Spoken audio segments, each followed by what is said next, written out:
Minha esposa, com 41 anos, e eu, com 36, estamos casados há 12 anos. Temos um filho incrível de 11 anos. Até a noite passada, pensava que tínhamos um casamento sólido. Não tenho problemas financeiros nem de intimidade. Honestamente, agradeço a Deus todas as manhãs por tê-la como esposa. Agora, estou completamente perplexo. Recebi uma ligação do departamento de polícia local quando estava saindo do trabalho. Eles pediram que eu fosse à delegacia o mais rápido possível. Entrei em pânico e perguntei se algo tinha acontecido com minha esposa ou filho. No entanto, eles me instruíram a não me preocupar, apenas a comparecer à delegacia o quanto antes. Quando cheguei lá, fui levado a uma sala com uma mesa e algumas cadeiras. Perguntaram meu nome, ao qual respondi. Então, começaram a fazer uma série de perguntas sobre um colega de trabalho da minha esposa, com quem não tenho contato desde a festa de Natal da empresa no ano passado. Os policiais continuaram fazendo perguntas, como há quanto tempo eu sabia, como descobri. A única resposta que pude dar foi que não sabia do que estavam falando. Após cerca de 1 hora, parei de responder às perguntas deles e comecei a perguntar sobre a segurança de meu filho e minha esposa. Isso continuou por cerca de 2 horas, com eles saindo da sala periodicamente e voltando a repetir o processo, como em um programa policial barato. Na última vez que entraram, mostraram-me um vídeo da minha esposa com o colega de trabalho. Lembro-me apenas de ter gritado repetidamente: "O que diabos é isso?" Tive um ataque de pânico ali mesmo na delegacia. Os policiais chamaram um paramédico para me examinar e ele disse que minha pressão arterial estava muito alta. Ele queria que eu fosse ao hospital, mas recusei e disse que precisava encontrar minha esposa e meu filho. Depois de me acalmar, os policiais explicaram que o homem no vídeo estava tendo um caso com minha esposa e, aparentemente, várias outras mulheres. Ele foi encontrado gravemente ferido naquela manhã em sua garagem. Ainda estava vivo, mas em estado crítico. Sua esposa deu permissão para a polícia vasculhar seu telefone e computador, onde encontraram o vídeo da minha esposa. Perguntaram onde eu estava naquela manhã e eu disse que estava na academia e depois no trabalho. Disseram que eu poderia ir embora, mas talvez não devesse ficar em casa, pois não sabiam se o caso dele com minha esposa poderia ser o motivo do ataque. Também informaram que minha esposa não era a única pessoa com quem ele estava tendo um caso. Corri para casa, peguei meu filho e fomos para a casa dos meus pais, a 45 minutos de distância. Ainda não ouvi nada da minha esposa, pois seu telefone vai direto para a caixa postal. Liguei para o policial que me deu seu cartão e ele disse que ela está no hospital com o homem com quem ela estava tendo um caso. Devido à natureza do ataque, muitas informações foram retidas. Nossas agências de notícias locais relataram apenas como uma agressão em um breve resumo nas notícias noturnas. Para aqueles que duvidam que a polícia agiria assim, estão completamente errados. Descobri com meu advogado que a polícia pode literalmente fazer ou dizer o que quiserem, especialmente se você não estiver sob prisão. Isso inclui mentir diretamente para o seu rosto. Acontece que minha esposa não estava no hospital com seu amante. Entrei em contato com o detetive e descobri que ela tinha sido internada na unidade psiquiátrica do hospital muito antes, enquanto ele ainda estava na cirurgia. Não sei por que mentiram sobre isso, mas mentiram. Depois de acordar, entrei em contato com o sócio do escritório de advocacia do meu tio, que é um amigo da família. Ele veio até a casa dos meus pais e sentou-se comigo para discutir minhas opções. Todos do escritório de advocacia estão me representando tanto no divórcio quanto na defesa criminal. No mesmo dia, conseguiram uma ordem de custódia de emergência e uma ordem de proteção contra minha esposa para mim, meu filho e meus pais. A audiência está marcada para daqui a 60 dias. A polícia serviu a ordem no dia seguinte, quando estava saindo do hospital psiquiátrico. Segundo o irmão dela, que é um amigo pessoal próximo meu, ela não reagiu bem. Está ficando com os pais dela por enquanto. Ainda não falei com ela, e ela também não fez nenhuma tentativa de falar comigo. Não sei se é por vergonha, indiferença ou por causa da ordem de proteção. Mas estou feliz, mesmo assim.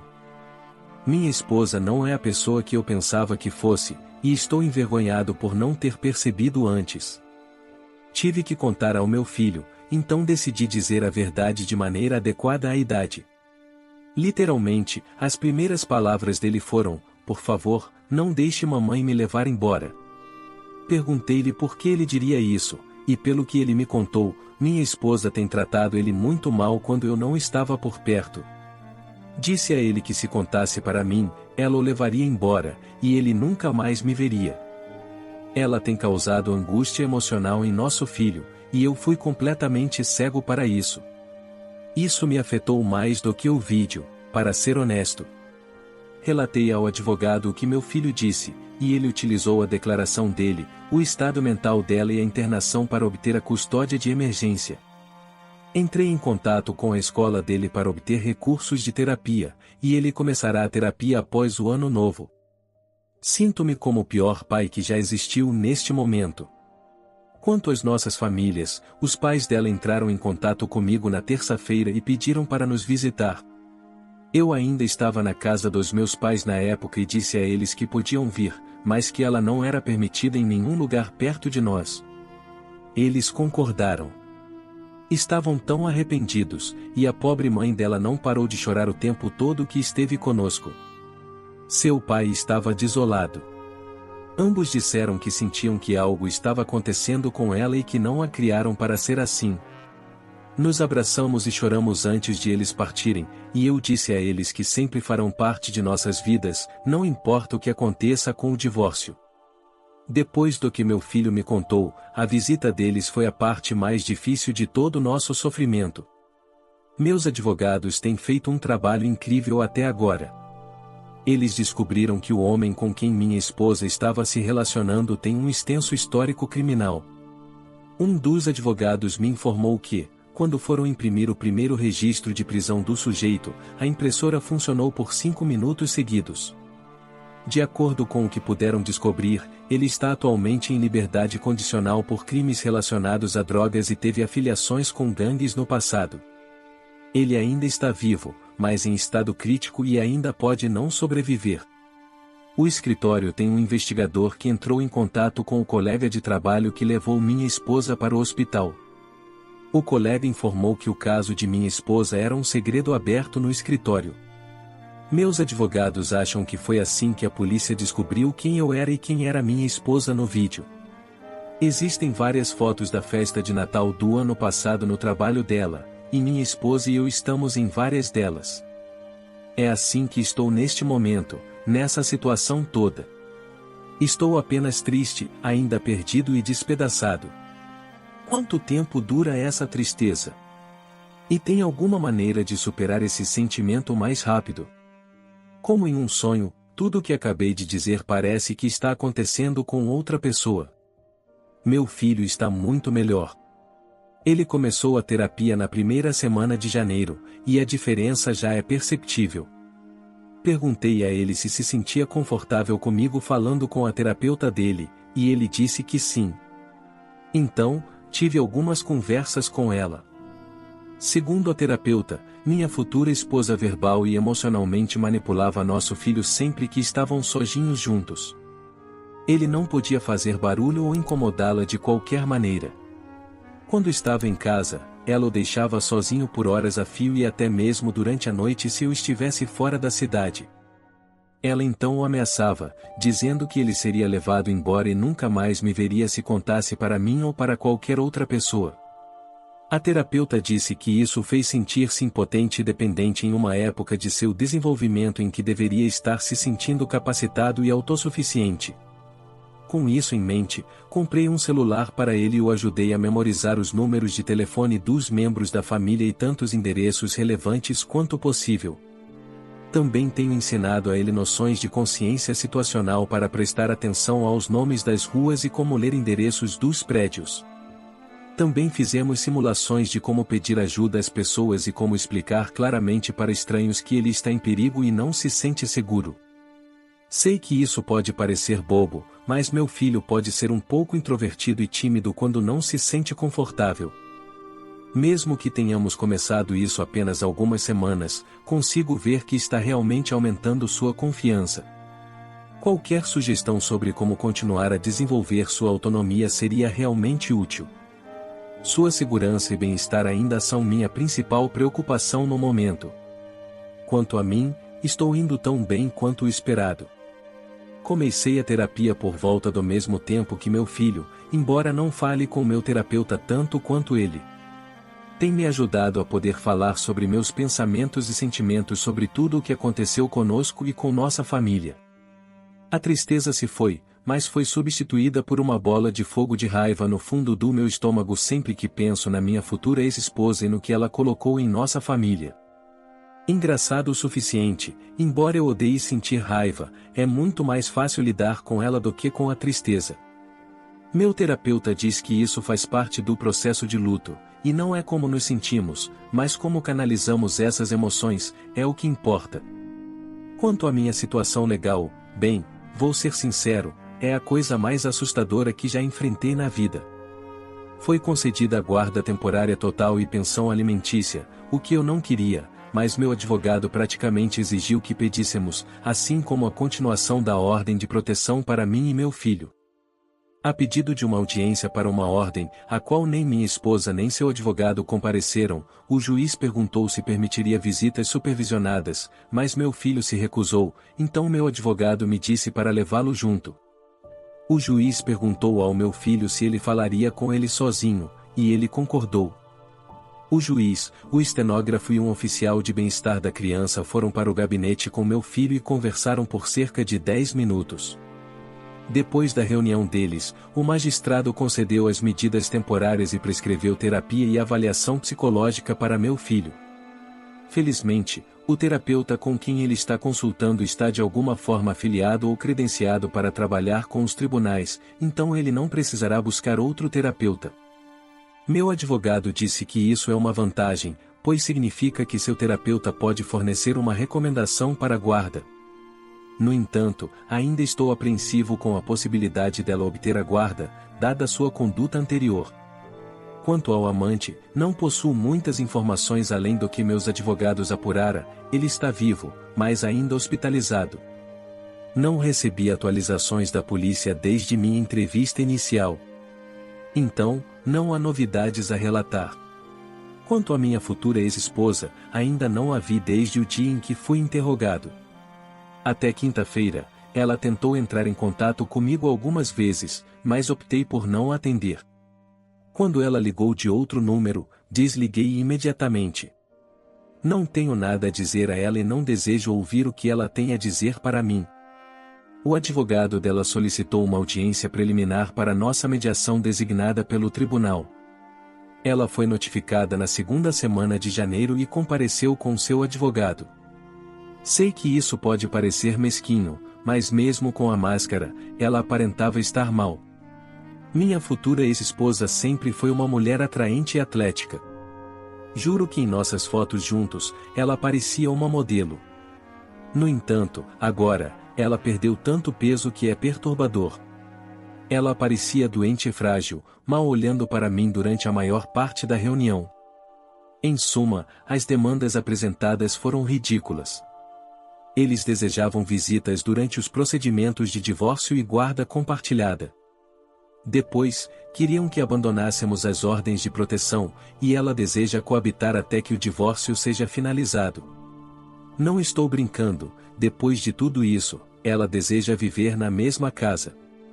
Foi tão insultante que minha cabeça latejou durante toda a reunião.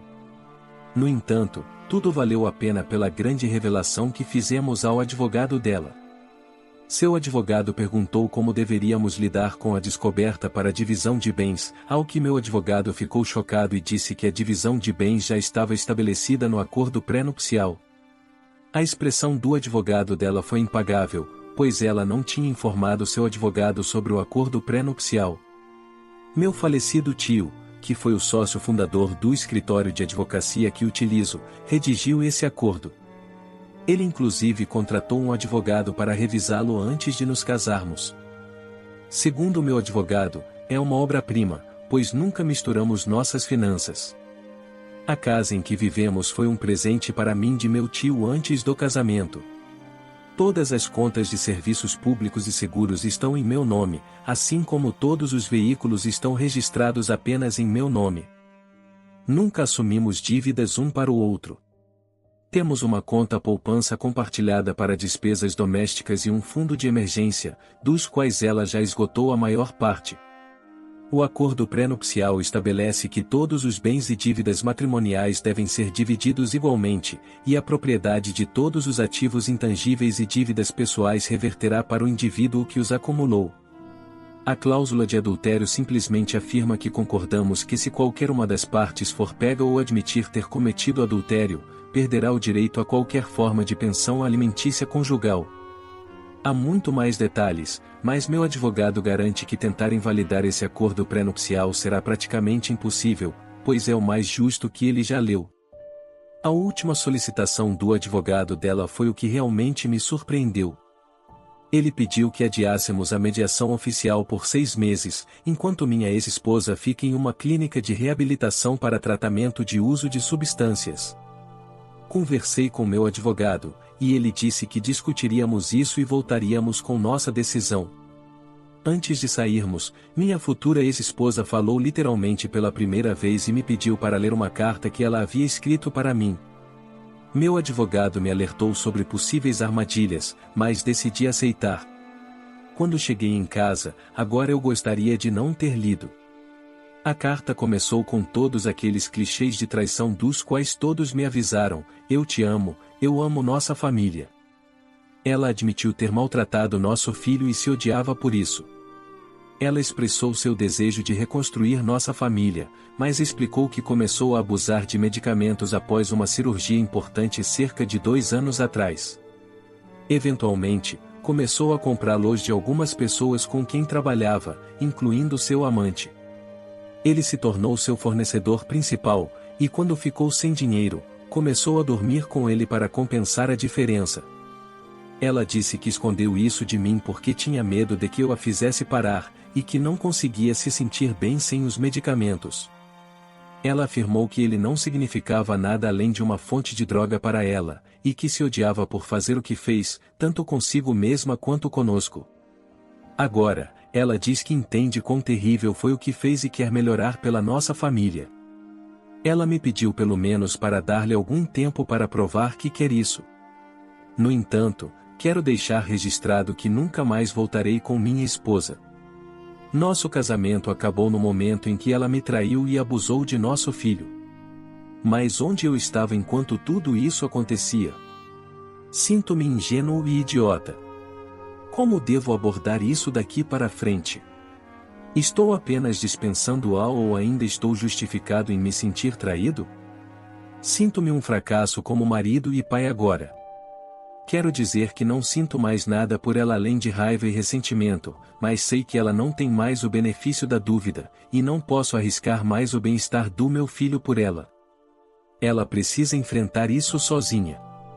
Depois de ler os comentários aqui, estou me perguntando se ela não me enviou aquela carta para se preparar para ter uma desculpa para continuar sua espiral descendente. Fui informado de que não mostrar compaixão não é o mesmo que ser vingativo.